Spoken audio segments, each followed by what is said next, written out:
বাধ্য হব।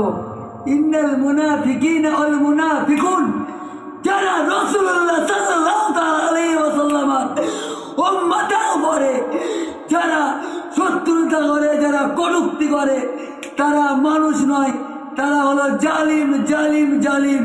এবং তাদেরকে বলতে পারি না আমি, তাদেরকে হয়তো আল্লাহ না করুক জাহান্নামের আগুনে পুড়তে হতে পারে।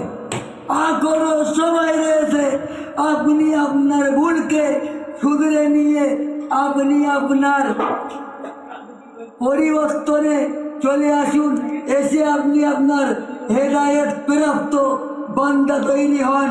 এবং কোরআন শরীফের মধ্যে আল্লাহ একটা আয়াত নাজিল করেছে, আয়াতটা হলো নুন আল কলামি ওয়া ইয়াসরুন মা আনতা বিনিআমাতি রাব্বিকা বিমাজনুন। জি জি জি, যে